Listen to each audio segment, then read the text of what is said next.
저 같은 경우에 한 70%는 이해가 안 되는 것 같아요. 70%는 멍미, 30% 정도만 아하 이렇게 해도 충분히 읽을 수가 있습니다. 거시적 독서법을 쓰면 이 1.8배 사피엔스보다 어려워도 이렇게 이해가 안 돼도 그냥 읽을 수 있어요. 쉽게 뭐 생리학자가 되거나 역사학자가 될 거라면 이 디테일들 전부 다 알 필요가 있지만 우리처럼 교양 수준에서 읽는 사람들은 이거 하나만 가지고 가면 충분하다. 딴 거 디테일은 다 필요 없습니다. 그 흐름만 거시적으로 알면은 끝나는 거예요.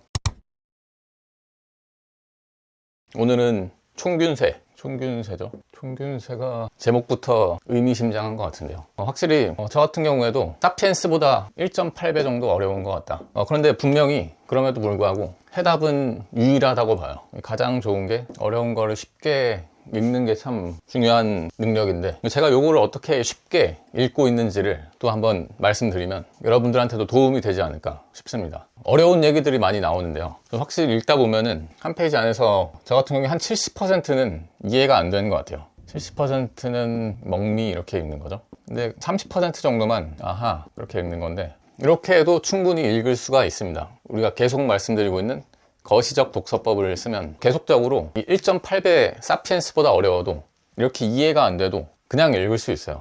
쉽게. 왜냐면 거시적 독서법을 쓸 수 있기 때문에 막 나오잖아요. 뭐 모르겠어요, 뭔지. 디테일 같은 것들. 예를 들면 문자가 뭐 언제 발명됐다더라. 특히 이제 충균세는 지명이 너무 생소한 지명이 많이 나와서 저 같은 경우에는 뭐 뉴기니가 어딘지도 모르겠고 뭐 들어본 적은 있는데 파푸아뉴기니? 뭐 호주 근처에 있는 어딘가 보다 하는 건데요. 그 밖에도 폴리네시아라는 게 도대체 어딘지 몰랐고 그리고 비옥한 초승달 지대에서 뭐가 어쩌고저쩌고 하는데 어딘지 모르잖아요. 물론 그런 것들을 전부 다 막 검색해서 요즘에도 인공지능도 잘 되어 있으니까 그런 거 전부 다 검색한 다음에 그걸 이해하면서 이것들을 다 내가 아는 지식으로 만들면서 읽는 것도 한 방법인데 그렇게 하면 너무 오래 걸리고 재미가 너무 없죠. 그래서 전 요걸 쓰는 거예요. 뭐 폴리네시아니, 뉴기니가 어디니, 그리고 뭐 마오리족이 언제 호주로 갔느니, 문자가 언제 발생을 했냐, 그리고 뭐 웬 부족 이름도 많이 나와가지고 그 부족이 뭐한 부족인지 뭐 어디서 사는 어떤 문화가 있는 부족인지도 뭐 모르겠는데 그런 걸 다 무시하고 아는 부분에만 집중을 해서 거시적으로 읽는 거죠. 그러면 계속 말씀드린 것처럼 목차랑 프롤로그만 있으면 되는 거예요. 여기에만 집중해서 거시적으로 읽으면 이런 디테일은 몰라도 된다. 그냥 아는 부분에만 집중을 하면 이렇게 읽을 수가 있는 거죠. 이제 이렇게 하는 거예요. 여기 4부더라고요. 4개의 부로 구성이 되어 있는데요. 1부, 3부, 4부까지. 이 안에서 몰라요. 뉴기니가 뭔지 모르고 폴리네시아도 모르겠고 뭐 재미도 없는데 어쨌든 1부에서는 그냥 역사를 개괄하는구나. 이 책 자체가 그 인류의 전체 아주 거대한 전체 역사적인 흐름을 바탕에다 깔고서 논리를 전개하는 책이기 때문에 기초를 깔고 있구나. 끝. 그 안에 디테일을 몰라요. 전혀 몰라요. 그냥 거기서 끝. 흐름을 잡고 있구나. 물론 여기서 이제 중요한 질문거리를 던지고 시작하죠. 얄리의 질문. 그래서 여기 1부에서는 딴 거 다 모르겠고 그냥 요거 하나만 갖고 있으면 되는 거예요. 왜냐면 이 질문에 대한 답을 하는 게 이 책의 목적이기 때문에 이거 하나만 알면은 나머지 디테일은 다 필요 없어요. 이 디테일은 누구한테 필요한 거냐면 내가 만약에 이 어떤 역사학자거나 생물학자거나 이 분야의 진짜 전문가, 과학자들 있죠. 그 사람들이라면 이 디테일을 다 알 필요가 있죠. 뭐 뉴기니가 어딘지도 알아야 될 거고 거기에 사는 부족들의 이름도 알아야 되고 그 부족들이 어떤 문화가 있는지도 알아야 되고 전문가들은 그런 걸 알면 그걸 어떻게 써먹을 수 있냐면 비판을 하는 데 쓸 수 있어요. 비판적으로 이 지식을 소화하는데 전문가들은 그런 지식들이 필요가 하죠. 그런데 우리는 요거과 관련해서 교양을 쌓자는 취지에서 한번 읽어보는 거지 여기에 대해서 깊게 전문가가 될 이유가 없잖아요. 내가 만약 생물학자가 되거나 뭐 생리학자가 되거나 역사학자가 될 거라면 이 디테일들 전부 다 알 필요가 있지만 우리처럼 교양 수준에서 읽는 사람들은 이거 하나만 가지고 가면 충분하다. 딴 거 디테일은 다 필요 없습니다. 이 질문을 답하기 위해서 앞으로 쭉 나가는 거구나.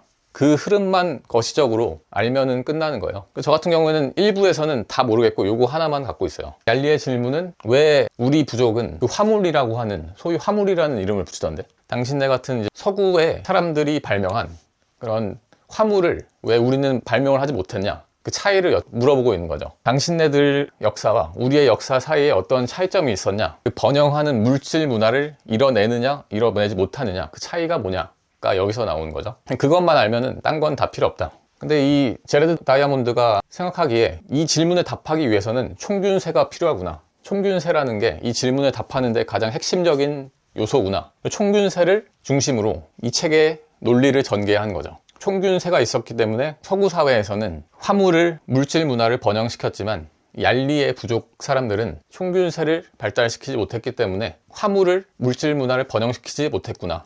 그 차이가 나오는 거죠. 그런데 총균세를 불러일으킨 큰 요소 중에 하나가 식량이구나. 2부에서 식량 얘기를 그래서 하는 거죠. 엄청 장황하게 나오는 것 같던데요.